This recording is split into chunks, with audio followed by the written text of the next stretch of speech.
Вітаем, гэта дыктатары на палатно. Падкаст, у якім мы акунаемся ў жыцці і спадчыну сусветна вядомых дыктатараў. У кожным эпізодзе мы будзем даследаваць гісторыі тых, хто прыйшоў да ўлады, кіраваў жалезнай рукой і моцна паўплываў не толькі на сваю краіну, але і на ўвесь свет. У сённяшнім эпізодзе мы раскажам пра Мао Цзэдуна, бацька-заснавальнік Кітайскай Народнай Рэспублікі, які можа выклікаць адначасова пашану і агіду. Мао стаў рэвалюцыйным лідарам, які перакроіў лёс вялікай нацыі. Яго палітыка і ідэалогія не толькі ператварылі Кітай у камуністычную дзяржаву, але і прывялі да дзесяткаў мільёнаў смерцяў.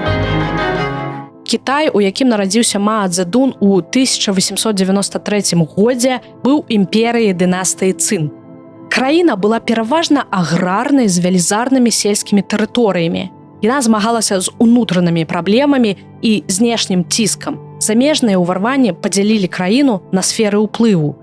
Традыцыйнае кітайскае грамадства было глыбока іерархічным з жорсткай сацыяльнай структурай.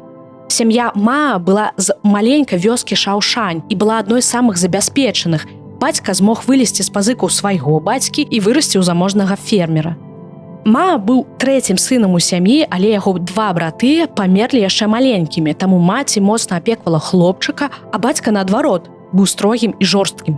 Мао шмат чытаў, але вось з фармальнай адукацыяй у яго ішло ўсё не вельмі добра. Да 13 гадоў Мао змяніў не менш за 4 школы. Яго бацька быў незадаволены вынікамі навучання сына, таму ў адзін момант проста перастаў плаціць за вучобу.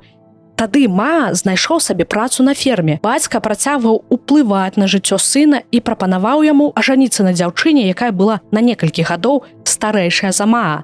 Той не вельмі хацеў жаніцца і жыць разам з гэтай дзяўчынай, таму ў шлюбе яны былі ўсяго некалькі гадоў. Пра гэты шлюб Цзэдун успомніў публічна толькі адзін раз у размове з амерыканскім журналістам Эдгарам Сноу у 1936 годзе. Калі мне было 14, мае бацькі ажанілі мяне на дзяўчыне гадоў 20, але я ніколі не жыў з ёй. Я не лічыў яе маёй жонкай, я мала пра яе думаў. У жыцці Мао будуць яшчэ 3 жонкі. А тады, пасля смерці сваёй першай жонкі, ужо 16гадовы Мао захацеў з'ехаць з Шаошаня. Бацька настойваў на тым, каб ён уладкаваўся ў рысавую крамку ў бліжэйшым горадзе, аднак юнак захацеў працягнуць адукацыю. Так ён пераязджае ў Чаншу, сталіцу правінцыі Хунань.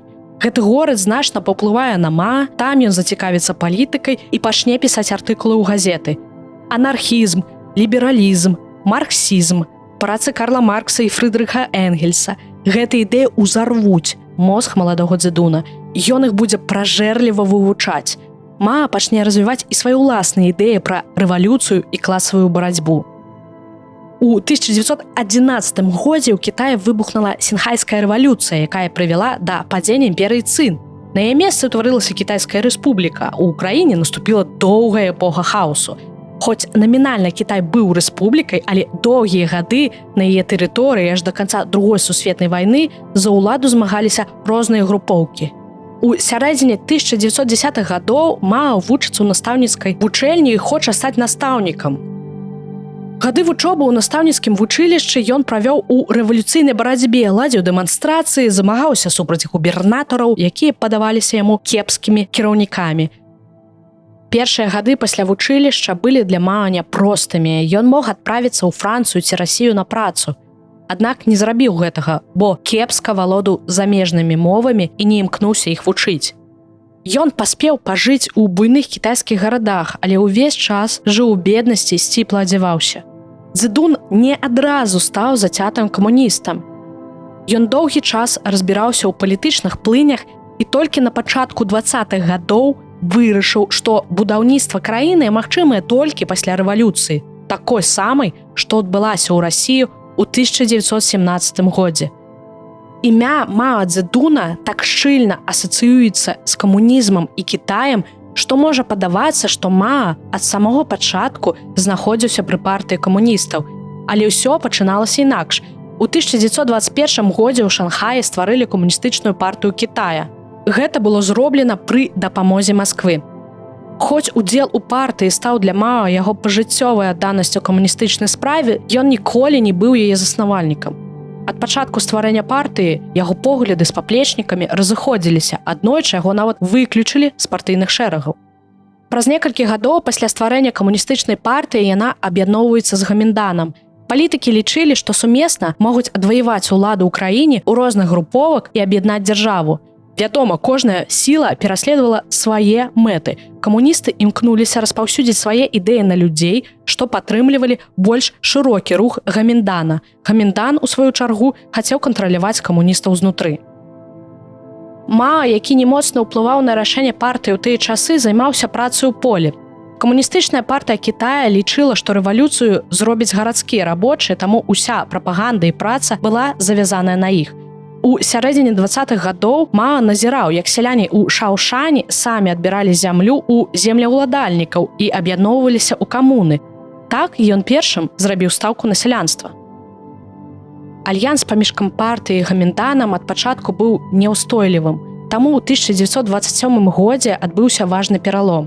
Лідар Гаміндана Чан Кайшы адкрыта выступіў супраць камуністаў, а ў Кітаі пачалася доўгая, амаль 20гадовая грамадзянская вайна. Выступ Гаміндана супраць камуністаў вымусіў апошніх схавацца ў падполлі. Мао таксама хаваўся ля гары Дзінган на паўднёвым усходзе Кітая. Там ён стварыў аператыўную базу, дзе распрацоўваў стратэгію партызанскай вайны. Там жа пачало фарміравацца ваеннае крыло камуністычнай партыі. У тыя ж часы Мао Цзэдуна выключылі шэрагу кампартыі. Лідарам партыі не падабалася, што Мао стварыў на тэрыторыі Цінганшаня сваю квазідзяржаву, працягваў рабіць стаўку на сялянства, якое большасць камуністаў зусім не лічыла хоць якой-небудзь сілай у будучай рэвалюцыі. Мао з пераменным поспехам змагаўся ў грамадзянскай вайне да сярэдзіны 30-х. Вызначальным момантам стаў вялікі паход 1934-1935 гадоў. Гэта быў доўгі марш, падчас якога тое самае ваеннае крыло арміі камуністаў уцякала ад сіл Гаміндана. Па сутнасці гэта былі ўцёкі, але яны ўмацавалі лідарства Мао і ператварылі яго ў легендарную фігуру ў камуністычным руху. Ён стаў старшынёй палітбюро, то бок фактычна кіраўніком камуністычнай партыі і народнай арміі. У гэты час на Кітай напала Японія і пачалася кітайска-японская вайна. Захопнікі змаглі дапамагчы чарговаму аб'яднанню Гаміндана і камуністаў, але толькі часоваму. Ні Гаміндан, ні камуністы не пакінулі ідэю заваявання ўлады ў Кітаі. Напрыканцы Другой сусветнай вайны амерыканскія дыпламаты наведалі Кітай, каб разабрацца, каго падтрымаць у барацьбе за ўладу. Яны зрабілі стаўку на Гаміндан, а СССР на Мао і камуністычную партыю. Яшчэ 4 гады пасля заканчэння Другой сусветнай у Кітаі працягвалася грамадзянская вайна. І калі ў 20-30-е на баку Гаміндана была перавага, то ў той час камуністы змаглі выбіць сапернікаў нават з кантынентальнай часткі Кітая. Чан Кайшы ўцёк з мацерыка на Тайвань. 1 кастрычніка 1949 года Мао Цзэдун абвясціў заснаванне Кітайскай народнай рэспублікі. Для Мао пачаўся шлях да ўмацавання ўлады і пераўтварэння Кітая ў сацыялістычную дзяржаву. Галоўнай задачай для Цзэдуна стала забеспячэнне кантролю новага рэжыму над велізарнай і разнастайнай тэрыторыяй. Першапачатковыя рэформы былі накіраваныя на ліквідацыю сацыяльна-эканамічнай няроўнасці. Рух за зямельную рэформу пачаўся ў першыя гады 50-х. З яго дапамогай камуністы пераразмяркоўвалі зямлю ад памешчыкаў да сялян. Палітыка грунтавалася на тым, што ў галаве Мао менавіта сяляне былі апорай рэвалюцыі. Сама рэформа праходзіла даволі жорстка. Памешчыкаў публічна судзілі, народныя суды, саджалі ў турмы ці выносілі смяротныя прысуды. Паводле розных ацэнак за гэты перыяд было забіта ад 1 да 2 мільёнаў чалавек. Але рэформа здолела зламаць традыцыйныя феадальныя структуры і заваяваць падтрымку з боку сялян. Паралельна з зямельнай рэформай Мао ініцыяваў кампаніі па ліквідацыі так званых ворагаў. Іх накіравалі супраць чыноўнікаў.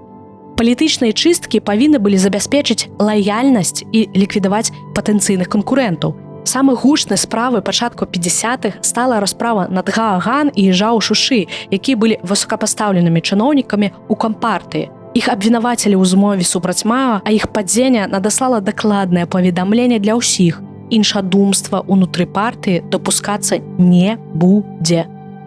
Мао атачыў сябе лаяльнымі людзьмі і паставіў надзейных саюзнікаў на ключавыя пасады. Партыя ўплывала на ўсё. Ад арміі, эканомікі да адукацыі культуры. Кітайская эканоміка стала будавацца па савецкім узоры. У адрозненне ад Сталіна, які падавіў усё іншадумства і публічны плюралізм меркавання ў краіне, Мао быў здольны да рызыкоўных крокаў. У сярэдзіне 50-х у Кітаі пачалася кампанія «100 кветак». Падчас яе інтэлектуалы і простыя грамадзяне маглі выказваць сваё меркаванне і крытыкаваць урад. Праўда, кампанія хутка выйшла з-пад кантролю, калі на камуністаў пасыпаліся абвінавачвання ў кепскім кіраванні краіны. Мао рэзка змяніў курс. Былі задушаны тыя самыя галасы, якія заахвочвалі выказвацца. Сотні тысяч чыноўнікаў, інтэлігенцыі і студэнтаў пачалі пераследаваць і адпраўляць у лагеры. Напрыканцы 50-х асобу Мао Цзэдуна пачалі ўзводзіць амаль да боскага статусу. Культ асобы вакол Мао старанна культываваўся праз прапаганду, а яго думкі і выказвання сталі прынцыпамі, якімі павінна кіравацца нацыя. Калі у Муамара Кадафі была зялёная кніга, то у Мао была малая чырвоная кніжачка, зборнік цытат і сімвал маізму. У 1958 годзе Мао пачаў вялікі скачок, радыкальную кампанію, якая была накіраваная на хуткае пераўтварэнне краіны з аграрнага грамадства ў індустрыяльную сацыялістычную нацыю. Мао лічыў, што гэта магчыма зрабіць дзякуючы сіле волі і масавай мабілізацыі насельніцтва. Падчас вялікага скачка стваралі народныя камуны, буйныя калектыўныя гаспадаркі, цалкам ліквідавалі прыватную гаспадарку. Мэтай нумар 1 стала вытворчасць сталі. Цзэдун быў упэўнены, што Кітай хутка дагоніць Великабрытанію і Амерыку. А як тады Кітай рабіў сталь? Па ўсёй краіне зрабілі падворныя печы, сяляне самі рабілі сталь ва ўласных падворках. Акцэнт на вытворчасці сталі прывёў да занядбання сельскай гаспадаркі, а сама сталь атрымлівалася няякаснай. Наступствы вялікага скачка былі катастрафічнымі. Спалучэнне нерэальных вытворчых паказчыкаў, безгаспадарнасці і паўсюднага голаду прывялі да аднаго з самых жахлівых этапаў у кітайскай гісторыі. Паводле розных ацэнак, ад 15 да 45 мільёнаў чалавек памерлі з-за голаду і звязаных з ім прычын. Вялікі скачок быў манументальнай няўдачай Мао Цзэдуна. Ён нанёс і сур'ёзны ўрон кітайскай эканоміцы. У 1966 годзе Мао пачаў яшчэ адну маштабную кампанію, якая таксама пакіне значны след на Кітаі – культурную рэвалюцыю. Гэта была спроба Мао аднавіць свой кантроль над партыяй. Ён баяўся, што кампартыя і ўрад становяцца занадта бюракратычнымі і адыходзяць ад рэвалюцыйных ідэалаў. Культурная рэвалюцыя пачалася з заклікаў Мао да маладых людзей, каб яны кінулі выклік уладзе і крытыкавалі тых, хто знаходзіцца ва ўладзе. Мільёны маладых людзей стварылі чырвоную гвардыю, іх сталі называць хунвэйбінамі. Гэта была радыкальная група моладзі, якая нападала на інтэлігенцыю, дзяржаўных чыноўнікаў і ўсіх, каго лічыла контррэвалюцыянерамі. Хунвэйбіны гойсалі па вуліцах, знішчалі гістарычныя мясціны і культавыя храмы, спальвалі кнігі, а людзей публічна ганьбілі, катавалі і забівалі. Дух культурнай рэвалюцыі апісвае лозунг «Разбурыць стары свет, пабудаваць новы свет». Хаос культурнай рэвалюцыі паралізаваў Кітай на 10 гадоў. Мільёны людзей пераследаваліся, і цэлае пакаленне страціла доступ да адукацыі. Фабрыкі і фермы былі разбураныя палітычнымі ўзрушэннямі. Кампанія, якую пачаў Мао, прывяла да значных унутраных канфліктаў у камуністычнай партыі. Барацьба за ўладу і чысткі сталі звычайнай з'явай. Лічыцца, што культурная рэвалюцыя афіцыйна скончылася ў 1969 годзе, хаця гэта не так. Яна працягвалася, але не ў буйных памерах да смерці Мао. Кампанія не дасягнула сваіх мэтаў і пакінула пасля сябе траўмы і шнары на кітайскам народзе. Але Мао ў чарговы раз змог пацвердзіць кантроль над партыяй і нацыяй, хоць і высокім коштам. У пачатку 70-х Мао пакутваў ад захворванняў. Ён шмат курыў, у яго былі праблемы з сэрцам і лёгкімі, але ўсё роўна заставаўся дамінуючай фігурай у кітайскай палітыцы. Адной з найбольш прыкметных падзей апошніх гадоў жыцця Мао стала збліжэнне з ЗША. У 1971 годзе Кітай запрасіў каманду ЗША па настольным тэнісе з візітам і паклаў пачатак дыпламатыі пінг-понга. За гэтым крокам рушыў услед гістарычны візіт прэзідэнта ЗША Рычарда Ніксана ў 1972 годзе. Візіт Ніксана стаў першым візітам дзейнага прэзідэнта ЗША ў Кітай, і ён адкрыў шлях да нармалізацыі кітайска-амерыканскіх адносін. Гэты зрух у знешняй палітыцы быў стратэгічна важным. Ён меў на мэце ўраўнаважыць уплыў СССР, былога саюзніка Кітая, які стаў сапернікам. Унутры краіны існавала незадаволенасць культурнай рэвалюцыі, якая з часам змякчылася, але пераслед людзей значна пагаршаў стабільнасць у краіне. Ма пачаў дыстанцыянавацца ад некаторых найбольш радыкальных элементаў руху, а ў партыі працягвалася барацьба. Ма памёр 9 верасня 1976 года ва ўзросце 82 гадоў. Яго смерць азнаменавала канец эпохі ў гісторыі Кітая. Ма кіраваў краінай амаль 3 дзесяцігоддзі. Пасля смерці Ма адбылася кароткая барацьба за ўладу, якая завяршылася арыштам банды 4, палітычнай фракцыі, у якую, дарэчы, уваходзіла і апошняя жонка Ма, Дзян Цзын. Банду 4 абвінавацілі ў эксцэсах культурнай рэвалюцыі і чальцоў выключылі з партыі. Сярод іншых дыктатараў спадчына Мао Цзэдуна адна з самых спрэчных і складаных у сучаснай гісторыі. Са станоўчага боку Мао прыпісваюць аб'яднанне Кітая пасля дзесяцігоддзяў грамадзянскай вайны і замежных уварванняў. Ён стварыў моцны цэнтральны ўрад і заклаў асновы для пераўтварэння краіны ў буйную сусветную дзяржаву. Зямельныя рэформы і сацыяльныя кампаніі Мао значна змянілі кітайскае грамадства. Пераразмеркаванне зямлі сярод сялян зламала хрыбет традыцыйнаму класу памешчыкаў і мела на мэце ліквідацыю даўняй сацыяльнай няроўнасці. Тым не менш, кіраванне Мао – гэта надзвычайная жорсткасць і катастрафічная ўнутраная палітыка. Вялікі скачок прывёў да аднаго з найбуйнейшых голадаў у гісторыі чалавечства з мільёнамі смерцяў. Культурная рэвалюцыя знішчыла жыцці сем'і і культурную спадчыну Кітая. Стыль кіраўніцтва Мао быў аўтарытарным і часта бязладным, палітыка была дрэнна спланаваная і кепска рэалізаваная. Яго настойлівасць на бесперапыннай рэвалюцыі і класавай барацьбе спрыяла сацыяльнай і эканамічнай нестабільнасці. Пасля смерці Мао Кітай стаў на шлях эканамічных рэформаў і адкрытасці пад кіраўніцтвам Дэн Сяопіна. Камуністычная партыя пайшла прагматычным шляхам. Яна прызнала ўнёсак Мао і адначасова прызнала і памылкі яго палітыкі. Вобраз і ідэалогія Мао Цзэдуна працягваюць мець значную сілу ў Кітаі. Яго партрэт да гэтага часу вісіць на плошчы Цяньаньмэнь, а яго маўзалей у Пекіне застаецца месцам паломніцтва. Дзякуй, што вы паслухалі гэты эпізод аўдыёлекцыі «Дыктатары на палатно». Калі вам спадабалася наша лекцыя пра Мао Цзэдуна, то абавязкова падпішыцеся, пакіньце водгук і сачыце за намі ў сацыяльных сетках.